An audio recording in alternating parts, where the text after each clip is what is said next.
Based on reports from students who took the LSAT, it's clear that LSAC is, in fact, changing the logical reasoning section. They're making it a bit harder.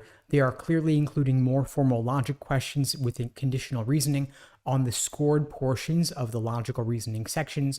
I'll walk you through all the recent changes and what they mean for your LSAT prep going forward if you're taking the LSAT in September or beyond.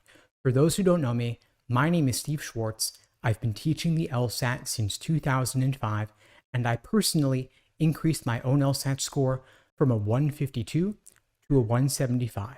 Now, for some background, the June LSAT was the last LSAT ever containing the logic games section.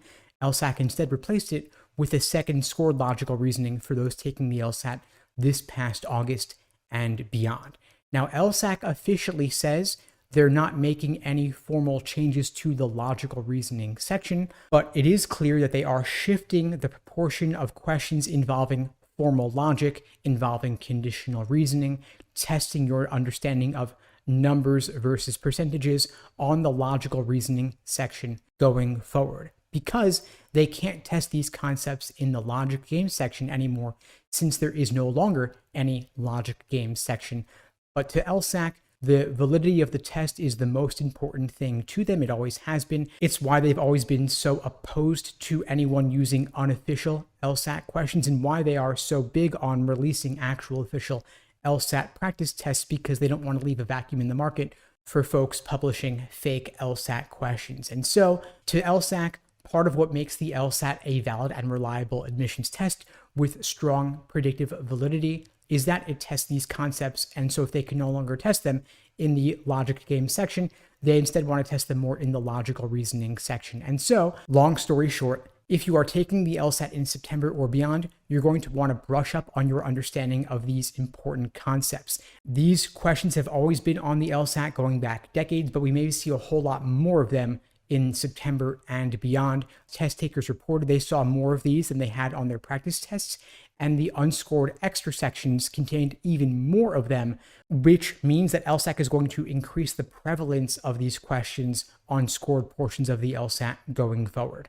Now, when I say formal logic, when I say conditional reasoning, when I say numbers and percentages, what exactly do I mean? Let me give you a couple of examples from previous LSAT prep tests going back decades. Now, I'm going to use the old LSAT numbering system from 1 to 94 simply because I'm personally a whole lot more familiar with it. And I know that a lot of you are still using that numbering system. But for anyone using the new numbering system from 101 to 158, you can just Google the question topic to find the citation for the new LSAT format. And so we have from prep test 30, which was 25 years ago, an inference question involving inspired musical performances as the topic. This question involved lots of conditional reasoning, lots of conditional statements where diagramming would likely be useful. From prep test 44, we had a flaw question testing your understanding of numbers versus percentages involving Clara Schumann, who plays the piano. We have a question from prep test 53, which was a parallel reasoning question involving April rainfall, where diagramming would likely be useful. And then we have a question from prep test 58, which was a sufficient assumption question involving handmade wigs. Again, diagramming would likely be useful here. Now, if you're aware of the reason why LSAC removed the logic game section, you may be surprised to hear me say that diagramming would likely be useful. And that's because, for those who aren't aware, the reason LSAC removed the logic game section was because they were sued by blind test takers who contended that they were at an unfair disadvantage because they couldn't benefit from diagramming the way other test takers could. And so LSAC settled that lawsuit, agreeing to develop a new version of the test without the logic game section. And so you might be wondering, why is LSAC including more questions in logical reasoning that involve diagramming, or at least where diagramming could be useful? That's because if we look at the exact wording of the press release announcing LSAC's joint settlement agreement with the plaintiff's attorneys, LSAC never agreed to stop testing questions involving diagramming.